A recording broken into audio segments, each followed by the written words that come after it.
So recently I've been getting some questions on how I got into Rice and the kind of things you could do to up your chances of doing the same. And to be honest, there's a lot to talk about. So what I've decided to do is to split this kind of video into 3 parts where I'll be talking about everything basically. Talking about my application, my Rice specific questions, as well as my personal essay, and like my stats that I had when applying to Rice. So as you can see from the title of this video, this is where I'll be going over my stats. That'll be my GPA, my test scores, so my SAT, ACT, as well as all the high school classes. For me, I was originally just gonna take the SAT, but I decided to take the ACT as well because one, my school offered it for free, which is, you know, might as well take it. And then 2, just the way the tests are made, like if you study for one, then you could do pretty well in the other anyways. So to be totally honest here, I was not naturally blessed by the testing gods on my first time taking the SAT. I did no prep whatsoever, just decided to take it, see how I did. And as you can see, I did not score too well, 1440 out of 1600. Kind of bombed the writing portion. And if you can see from the bottom here, my only like 99th percentile was from my math section, which I think if you're aiming for like the top level colleges, you should have 99th percentile in almost everything for standardized tests. But to be honest, that's not really hard to get. I think it's maybe around 1500 overall and you'll be fine. But after this test, I did take a SAT prep class for a couple of months. And if I can pull it up here, you can see that I did significantly improve. I went from 1440 to 1530, did not bomb the writing portion this time. And from the bottom here, you can see that I scored in the 99th percentile of pretty much everything. The only one that's not is the overall score, which, you know, I think once you reach a certain threshold, so for the SAT that's probably 1500, anything above 1500 doesn't really matter for colleges. So you shouldn't really stress too much about getting that extra couple points to reach the perfect score. Okay, next is my ACT, which I am more proud of than my SAT. As you can see, I got a composite score of 35, and then you just see my English, math, reading, and science scores below. Like I said, my school offered it for free, so I just decided to take it, and I guess I either got lucky or something, because, you know, 35 is a pretty good score. And I'll say this again, like, you really shouldn't stress about your test scores too much. But once you reach a certain threshold, I'd say 1500 in the ACT, or probably around 33, 34 on the ACT, and then you're good. You don't need to stress about those few extra points. So to prove my point, if you go on the Rice website and look at the admission stats for my class, as you can see, for the ACT, I scored a 35, which already puts me in the 75th percentile of the class. So really don't stress too much about it. 33 was 25th percentile.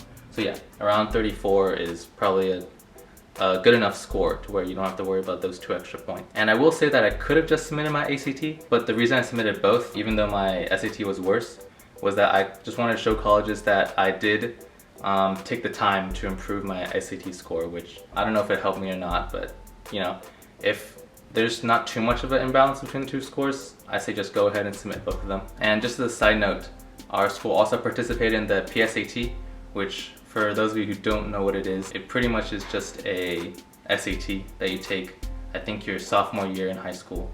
And if you do well enough in it, then you can get the title of like National Merit Scholar or something like that. But I got lucky enough, ended up with a 1490 out of 1520 on that one, which, as you can see here, scored in the 99th percentile of every category, I guess. But in the end, I got the National Merit Finalist, which I guess is a type of honor that you could put on your Common App. I'm not sure how much this helped, since pretty much all National Merit Finalist means is that you got a high score on your PSAT, but it could probably help. So if your school does the PSAT, then I would say study for it and do well on it. Okay, now let's move on to high school classes. So in my freshman year, as you can see, I took biology, geometry.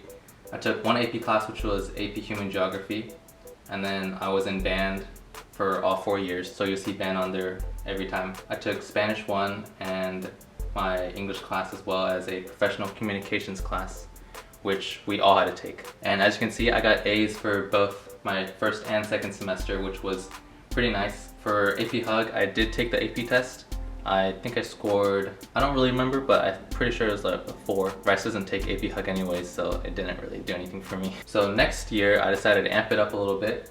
I took chemistry, my second year in Spanish, and then second year in English, Algebra 2, which is just the math class you take after geometry, and another music class, which is band. I took AP Psych and AP World History, so 2 AP classes this year. Both of those I took the AP test, got 5s on the AP Psych. Did not do well on World History, but it's okay. Rice doesn't take World History, doesn't matter. Oh yeah, and by the way, these are all honors classes. So you can see the H on the side of, so like Spanish 2, English 2, Algebra 2 has H on it. And Chem, I guess. So it stands for honors classes. And once again, you see that I got an A in every single class, semester 1 and semester 2. And just spoiler alert, I got A's in every single class, all 4 years of high school. That was a lot of work, but I think it paid off in the end. So junior year is probably the hardest year, and I'd say just in general, junior year was probably gonna be your hardest year, college and high school level. I decided to kill myself. Take 6 AP classes. Took AP US History, AP English, which technically was just English 3, but still an AP. AP Environmental Science, AP Stats, AP Calc AB, and AP Physics 1, and of course my band class. All of them I once again scored A's in every single class. And at this point I kind of knew that I wanted to go to Rice. So what I did was I went to their website and I looked at the AP list. You can do the same thing for your college, whatever college you want to go into.